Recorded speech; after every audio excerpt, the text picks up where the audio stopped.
আজও বুদ্ধিজীবীদের কারা হত্যা করলো? বামপন্থী কলকাতা কেন্দ্রিক বুদ্ধিজীবী, ভারতীয় তাবেদার, নানান ভাবে তারা এদেশের ইসলামী আন্দোলনকে, জামাত ইসলামী তারা দায়ী করে থাকে। কিন্তু ইতিহাসের এখন বহু তথ্য, বহু সত্য বেরিয়ে এসেছে। এই হত্যাকাণ্ড ছিল ভারতীয় সেনাবাহিনী, ভারতীয় গোয়েন্দাদের একটি সুপরিকল্পিত ষড়যন্ত্রের অংশ। কারণ 16 ডিসেম্বর বিজয়ের প্রাক্কালে হত্যাকাণ্ডটা হলো। কারা হলো?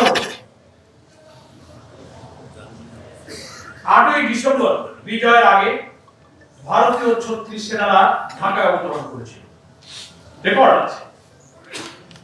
এবং অলরেডি তখন রাজধানী ঢাকা সহ তদানীন্তন পূর্ব পাকিস্তান তখন ভারতীয় সেনাদের নিয়ন্ত্রণে। সেই সময় পাকিস্তানি সৈন্য তারা তাদের অভিযুক্ত করেন রাজাকার আল-বদর, যে নাম তাদেরকে বলা হয় স্বাধীনতা বিরোধী, যারা লড়াই করছিলেন। ওই বিজয়ের প্রাক্কালে ভারতীয় সৈন্যরা রাজধানী সহ গোটা পূর্ব পাকিস্তানকে নিয়ন্ত্রণে নিয়ে নিল। তখন তারা তো নিজেদের আত্মসমর্পণ, নিজেদের প্রাণ বাঁচানো, পালিয়ে যাওয়ার চেষ্টায় তারা ব্যস্ত ছিল। কে কাকে খুঁজে কোথায় কাকে হত্যা করবে, নিজেদের জীবন বাঁচাতেই তো তারা ব্যস্ত ছিল। রাও ফরমান আলী আত্মসমর্পণকারী একজন পাকিস্তানি জেনারেল, তিনি তার ইন্টারভিউতে বলেছেন আন্তর্জাতিক টেলিগ্রাফ পত্রিকায়, আপনারা আজকের পত্র পত্রিকাও দেখেছেন। তিনি বলেছেন, তারপরে ভারতীয় লেখকরা বলেছেন ভারতীয় সৈন্যরা যখন এই ঢাকা সহ পূর্ব পাকিস্তান তাদের নিয়ন্ত্রণে নিয়ে নিল, পাকিস্তানি সেনাবাহিনী 14ই ডিসেম্বরই আত্মসমর্পণ করতে চেয়েছিল, কিন্তু ভারতীয় সেনাবাহিনী জগজিৎ সিং অরোরা আত্মসমর্পণ করেছিল জেনারেল নিয়াজি। তাদের মধ্যে ডায়ালগ চলছিল আত্মসমর্পণের দিনক্ষণ ঠিক করার জন্য।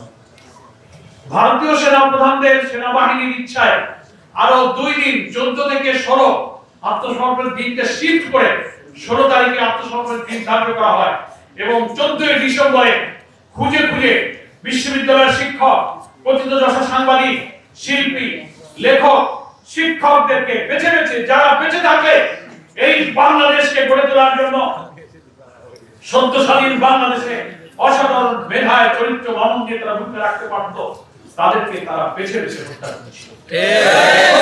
কেন তারা হত্যা করলো? একটি জাতির বিজয়ের পর ধ্বংসপ্রাপ্ত যুদ্ধোত্ত বাংলাদেশকে গড়ার জন্য যে মেধার প্রয়োজন, যে চিন্তার প্রয়োজন, যে ক্রিয়েটিভিটির প্রয়োজন, যে ইনোভেশনের প্রয়োজন, এই জাতির শ্রেষ্ঠ সন্তান বুদ্ধিজীবীদের কাছেই তা ছিল।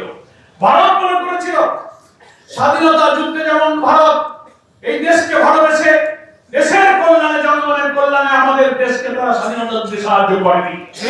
তারা সাহায্য করেছিল পাকিস্তানি সরকারের কাছে 1965 সালে তারা নির্মমভাবে পরাজয়বরণ করেছিল। তদানীন্তন পূর্ব পাকিস্তানি শাসকদের অত্যাচার, শোষণ, বঞ্চনার সুযোগে এই দেশে যে ক্ষোভ, যা উদ্বাস্তু গণবিস্ফোরণ তৈরি হয়েছিল, সেই সুযোগকে কাজে লাগিয়ে তদানীন্তন ভারতীয় বাহিনী 65 সালে পাকিস্তানের পরাজয়ের প্রতিশোধ নেওয়ার জন্য তারা এই স্বাধীনতার যুদ্ধে এগিয়ে এসেছে। তারা মনে করেছিল দেশ যদি স্বাধীন হয়েও যায় তাহলে এই বাংলাদেশ যেন চিরদিন আমাদের অনুগত এবং আধিপত্যে তারা থাকে। নামে একটা দেশ হবে বাংলাদেশ, চারিদিকের সীমানা হবে 47 সেই সীমানা, আমাদের লাল সবুজ পতাকা, আমাদের জাতীয় সঙ্গীত।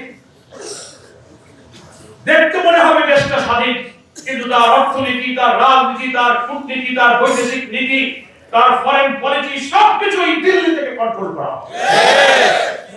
আগের যুগে সাম্রাজ্যবাদী আধিপত্যবাদীদের একটা চরিত্র ছিল, সৈন্য সামন্ত লর্ড বহর নিয়ে যুদ্ধ করে করে তারা ভূখণ্ড দখল করত।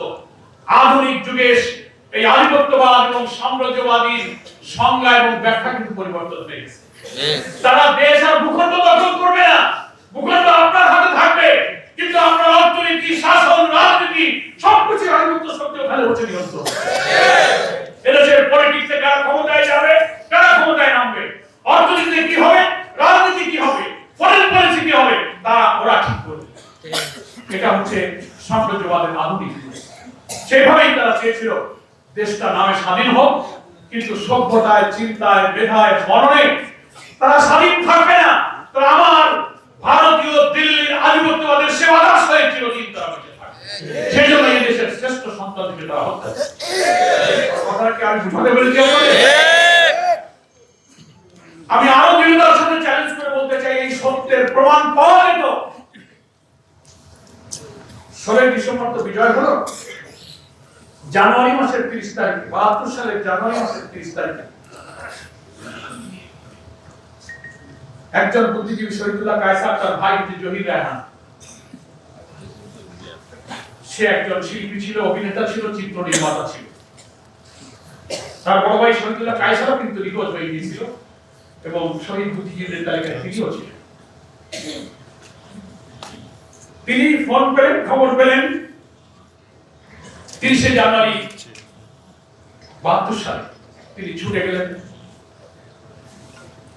তার পরিবারের লোকেরাই বলছেন যে সে টেলিফোন পেয়ে ছুটে গেল মিরপুরে, শহীদুল্লাহ কায়সার কোথায় পাওয়া যায়, বুদ্ধিজীবীদের কোনো খবর পাওয়া যায় না।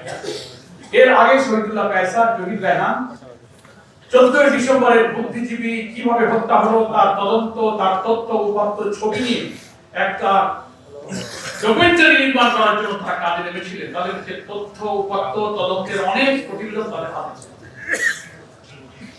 তিনি ছুটে গেলেন। তারপরে জহির রায়হান কিন্তু নিখোঁজ হয়ে গেলেন, আর জহির রায়হানকে পাওয়া গেল। তার বন্ধু ছিল তদানীন্তন রাষ্ট্রপতি আবু সাইদ চৌধুরীর বঙ্গভবনে রাষ্ট্রপতির স্টাফ অফিসার ছিল মোহাম্মদ সেলিম। তিনিও এই তদন্ত কাজে, ডকুমেন্টারি এবং চিত্র নির্মাণের কাজে জহির রায়হানের সহযোগী ছিলেন। একই সময় দুই বন্ধু কিন্তু তারা তুলে গিয়েছেন। আজকের পত্রিকায় সেই ইতিহাসের লেখন লেখকরা এটা বলে না জহির রায়হান নিখোঁজ হয়েছে তা বলে না, কিন্তু সেলিম যে সেদিন নিখোঁজ হয়েছে সে কথা কিন্তু এখন আর কেউ বলে না। কারণ ওই সেলিমের কাছেও বুদ্ধিজীবী হত্যার তদন্তের অনেক তথ্য উপাত্ত ছবি তার কাছেও ছিল, জহির রায়হানের কাছেও ছিল। এদেরকে যদি জীবিত পাওয়া যেত তাহলে ভারতীয় সেনারা সেদিন বুদ্ধিজীবী বেছে বেছে কিভাবে হত্যা করেছিল তার প্রামাণ্য অনেক ছবি, চিত্র, প্রমাণ এই জাতি কিন্তু জানতে পারে। সেজন্য এটাই আশঙ্কা করা হয়েছে যে জহির রায়হানকেও 14 ডিসেম্বর তো আগে চলে গেল, জানুয়ারি 30 তারিখে 1.5 মাস পর জহির রায়হান আবার নিখোঁজ হয়ে গেল। কেন? সেলিম কারণে ছিল, অর্থাৎ এই কারণে নিখোঁজ হলো যে ওরা বেঁচে থাকলে বুদ্ধিজীবী হত্যায় ভারতীয় আধিপত্য দিল্লির তাবেদারদের ষড়যন্ত্রের দলিল বাঙালি জানতে পারে। সেজন্য তাদের প্রসেস করতে আসে।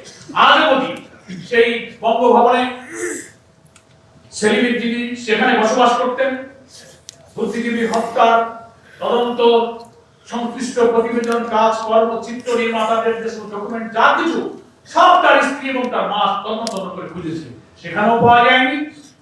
জহির রায়হান শহীদুল্লাহ কায়সারের বাড়ি, শহীদুল্লাহ কায়সারের স্ত্রী ছিল পান্না কায়সার, যার মেয়ে শমী কায়সার সবাইকে চেনেন, তারাও কিন্তু তাদের বাসা বাড়িতে এই চিত্রের নির্মাণের তথ্য উপাত্ত কোন ডকুমেন্ট তারা হাতে করতে পারে। 54 বছর পরে যদি এই বুদ্ধিজীবী হত্যা তদন্তের কাজে গিয়ে তারা নিখোঁজ হয়ে যান, তারপরে কোন একটি প্রমাণ বের করা গেল না যে এই হত্যার সাথে রিয়েল জড়িত কারা ছিল। সেজন্য আওয়ামী লীগ পরিকল্পিত ভারতের ডিক্টেশনে এই তদন্ত প্রক্রিয়াকে আগাতে দেয়নি। এই সত্য প্রকাশিত হলে এই স্বাধীনতা যুদ্ধের পিছনে ভারত যে এই দেশকে ভালোবেসে স্বাধীনতা যুদ্ধে তারা সাহায্য করেনি, এই দেশকে তাবেদার বানানোর জন্যই তারা এটা করেছে এবং বুদ্ধিজীবীদের তারা হত্যা করেছে, এই সত্যটা জাতি জেনে ফেলতো। তাই পরিকল্পিতভাবে শেখ মুজিবের জীবদ্দশায় এবং পরবর্তী আওয়ামী লীগের কোন সরকারই এই বুদ্ধিজীবী হত্যা রিপোর্ট আজও প্রকাশ করে।